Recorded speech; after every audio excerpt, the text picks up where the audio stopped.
नमस्कार दोस्तों। वर्ग 3 चयन परीक्षा को अब जब मुश्किल से 45 दिन से भी कम का समय शेष बचा हुआ है, अभ्यर्थियों की चिंता निरंतर यहाँ पे बढ़ रही है, क्योंकि सिलेबस को पूरी तरह बदल देने के साथ ही यहाँ पे इतना बड़ा कर दिया गया है और सिलेबस का जो लेवल है उसको 12वीं के स्तर का कर दिया गया है, जिससे कि अभ्यर्थी यहाँ पे चिंतित हैं कि आखिर किन चीज़ों को पढ़ा जाना चाहिए, कहाँ से पढ़ा जाना चाहिए, किन बुक्स को, किन रिसोर्सेज का यूज़ किया जा सकता है, जिससे कि अधिकतम यहाँ पे स्कोर प्राप्त किया जा सके और उनके सिलेक्शन के यहाँ पे चांस बने। तो बहुत सारी चीज़ें हैं दोस्तों जिसको लेकर के इस वीडियो में हम यहाँ पे बात करने वाले हैं। इसके पहले भी हमने बोला था लेकिन किसी कारणवश वीडियो नहीं आ पाया था, तो आज इस वीडियो में हम यहाँ पे बात करेंगे।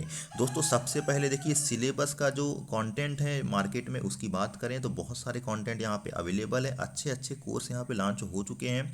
तो किसी भी प्रकार के सिलेबस में क्या कुछ चीज़ें कहाँ से पढ़ी जाए उसको लेकर के तो दिक्कत बिल्कुल नहीं है। लेकिन शुरुआत में ही आपको बता दूं कि किसी भी तैयारी को आपको अगर शुरू करना है तो उसके लिए जो मेन चीज़ें ज़रूरी होती है वो होता है आपका आत्मविश्वास। जी हाँ दोस्तों, आत्मविश्वास के साथ आप किसी भी सिलेबस को पढ़ रहे हैं या सिलेबस को कहीं से भी कवर कर रहे हैं तो आत्मविश्वास के साथ आपको पढ़ना है कि जो चीज़ें मेरे द्वारा पढ़ी जा रही है उसके द्वारा मैं सिलेबस को पूरी तरह से कवर कर लूँगा और इस परीक्षा को मैं पूरी तरह से यहाँ पे पास भी कर लूँगा, मेरा सिलेक्शन भी हो जाएगा। इस माइंडसेट के साथ आपको धैर्य के साथ आगे बढ़ना है तो चीज़ें आपके लिए आसान होती जाएगी। अदरवाइज़ अगर आप एक मन में एक डर बना के रखेंगे पढ़ने के दौरान कि मैं यार पढ़ तो रहा हूँ लेकिन चीज़ें कवर होगी कि नहीं होगी, मेरा परफॉर्मेंस कैसा होगा, तो इस डर के साथ आप इस जंग को बिल्कुल नहीं जीत सकते, आप इसमें कमज़ोर पड़ जाएंगे। तो ये तो एक बेसिक बात थी दोस्तों। अब हम बात करते हैं परीक्षा में इस सिलेबस के अकॉर्डिंग आने वाले प्रश्नों को। एक्चुअल में आपके 100 प्रश्न आने वाले हैं। किस प्रकार से प्रश्न बनेंगे तो देखिए दोस्तों, परीक्षा में दो प्रकार के प्रश्न हमेशा बनते हैं। सबसे पहले जो प्रश्न होते हैं वो तो कॉन्सेप्ट बेस्ड होते हैं, यानी कि बोधात्मक होते हैं, जिसमें कि आपका अगर कॉन्सेप्ट क्लियर है तो डेफिनेटली आप उस प्रश्न को अटेम्प्ट कर सकते हैं, भले ही आपने उससे संबंधित चीज़ें पहले पढ़ा नहीं होगा तब भी। जैसे कि मैथ्स की बात करें तो मैथ्स को रटा नहीं जा सकता, अगर मैथ्स में आपके कॉन्सेप्ट क्लियर है तभी आप मैथ्स को बना सकते हैं, अदरवाइज चीज़ें आपके हाथ से बाहर निकल जाने वाली होती है। दूसरी चीज़ें होती है आपकी फैक्चुअल क्वेश्चन। जी हाँ दोस्तों, कॉन्सेप्ट वाले क्वेश्चन तो होते हैं जिसको कि कॉन्सेप्ट क्लियर होने पर बनाया जा सकता है। दूसरे क्वेश्चन ये होते हैं फैक्चुअल क्वेश्चन, जिसको कि तथ्यात्मक प्रश्न कहते हैं। अगर आपका कॉन्सेप्ट क्लियर नहीं भी है तो ऐसी स्थिति में अगर आपको उसका उत्तर आता है, टू दी पॉइंट उत्तर आता है, तो डेफिनेटली आप उसको यहाँ पे क्लिक कर लेंगे, अटेम्प्ट कर लेंगे और आपका वो क्वेश्चन सही भी होने वाला है, क्योंकि फैक्ट पे आधारित होता है। मतलब आपको अगर पता है तो बनेगा, अदरवाइज आप दिमाग लगा करके उसको नहीं कर सकते हैं। तो इस प्रकार के दो प्रश्नों के हिसाब से यहाँ पे प्रश्न पत्र तैयार होने वाला है। तो डेफिनेटली क्या कुछ चीज़ें हैं उसको हम यहाँ पे कवर करेंगे। देखिए सिलेबस बहुत बड़ा है, मैं सिलेबस को बहुत ज़्यादा पढ़ के यहाँ पे आपका समय बर्बाद नहीं करने वाला हूँ। एक्चुअल में जो चीज़ें हो सकती है उसकी हम यहाँ पे बात करने वाले हैं।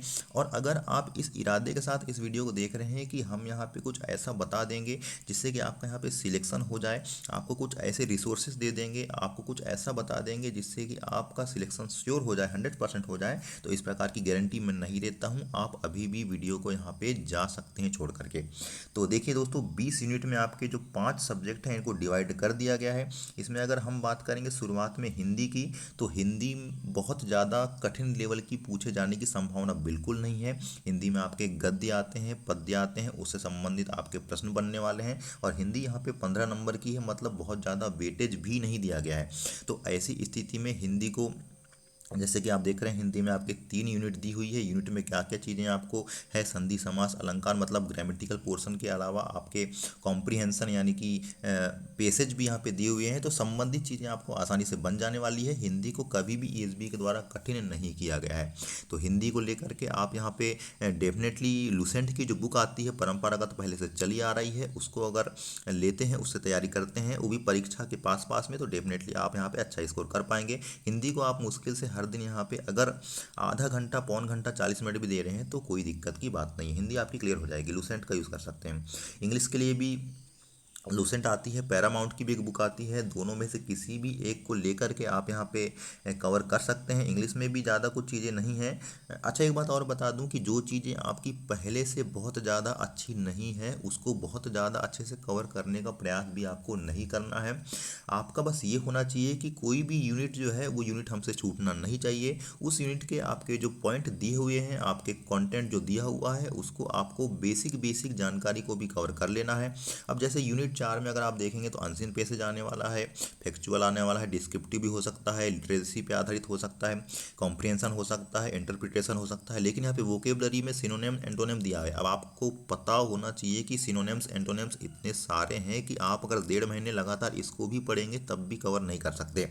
तो मैं आपको बता देना चाहता हूँ कि आपको वही चीज़ों को पूरी तरह से अच्छे से कवर करने का प्रयास करना है जो आपको पहले से बनती आ रही है, ताकि आप उसमें किसी भी प्रकार से नंबर नहीं काटें। क्योंकि अगर आप यहाँ पे बहुत ज़्यादा अभी कवर करेंगे नई चीज़ों को और वो चीज़ें आपके दिमाग में उतने अच्छे से घुसेगी नहीं, रिवीजन नहीं हो पाएगा, तो डेफिनेटली वो मेहनत आपकी पूरी बेकार चले जाने वाली है।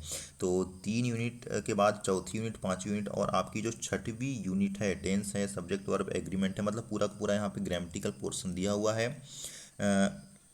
तो इसको आप एक बार अच्छे से देख लीजिएगा मतलब किस प्रकार से बनाया जाता है, चीज़ों को कैसे कन्वर्ट किया जाता है, इन सब चीज़ों को आप देख लीजिएगा।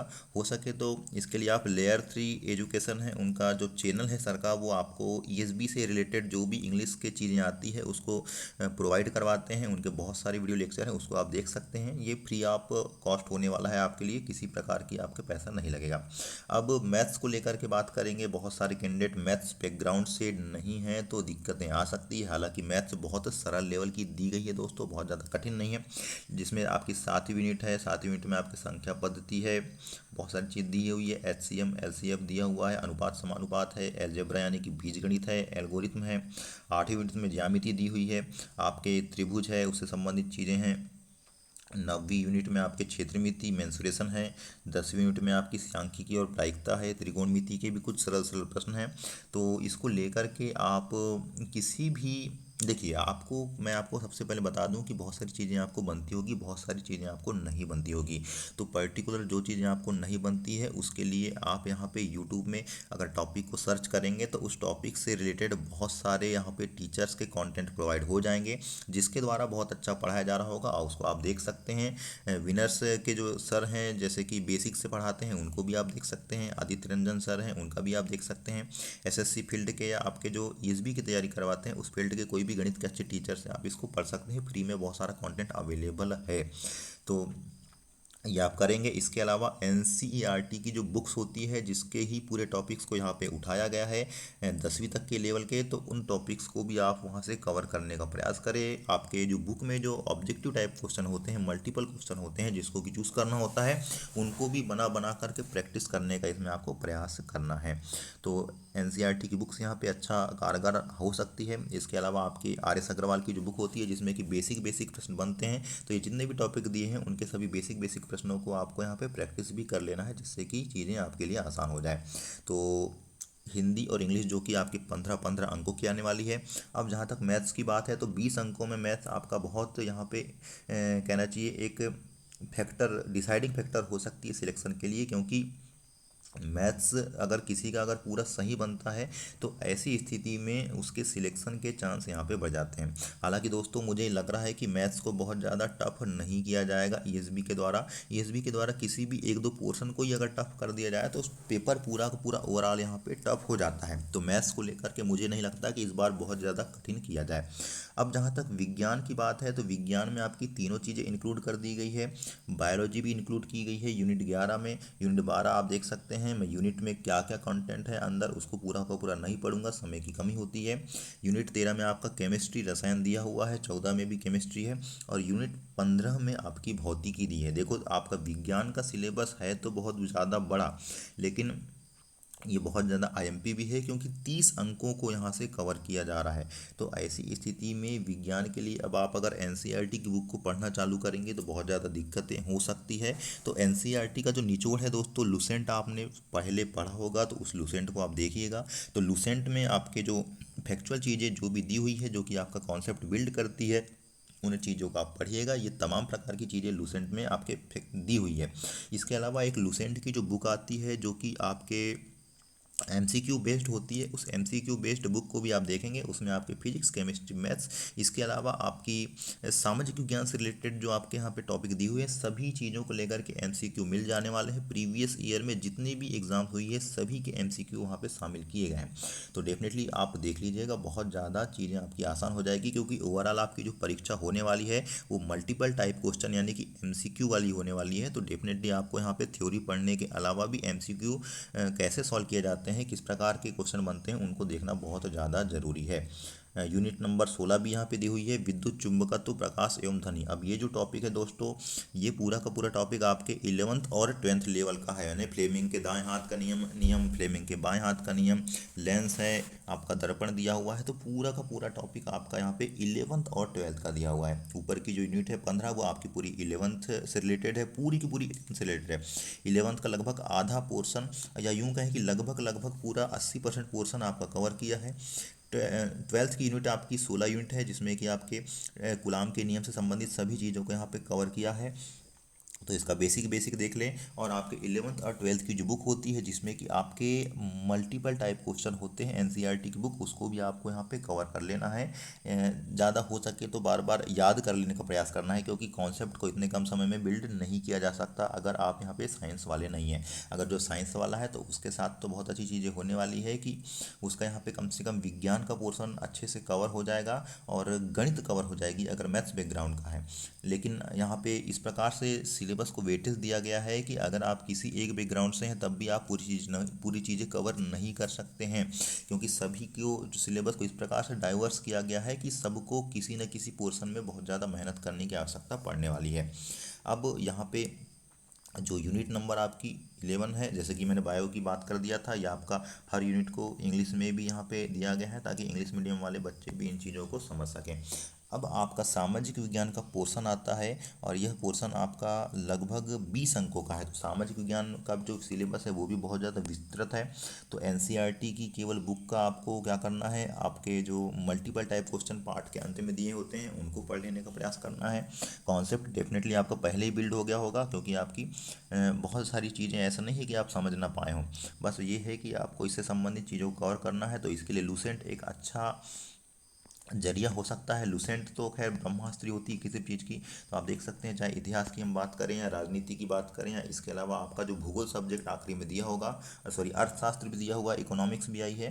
तो ये सब चीज़ें दोस्तों बहुत कठिन लेवल की है, क्योंकि आपको पढ़ करके आप इसको कॉन्सेप्ट क्लियर करेंगे तब तक आपका समय परीक्षा का निकल जाएगा। जो इसलिए आपको इसको ज़्यादा से ज़्यादा मल्टीपल टाइप क्वेश्चन ही करना है। अंतर्राष्ट्रीय व्यापार दिया हुआ है। अब यहाँ पे नीट नोट में लिखा भी हुआ है कि प्रश्नों का निर्धारण कक्षा 12 के स्तर का रहेगा।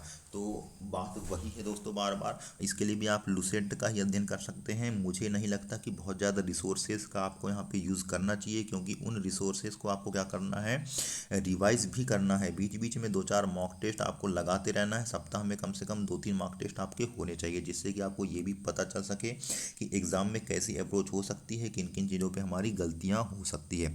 दोस्तों वीडियो बहुत ज़्यादा लंबा हो जाता है, इस वजह से मैं बहुत ही ज़्यादा बारीकी से बात नहीं कर रहा हूँ, लेकिन डेफिनेटली मैं आपको ये बात सजेस्ट करूँगा कि विश्वास के साथ, धैर्य के साथ आपको पढ़ते रहना है।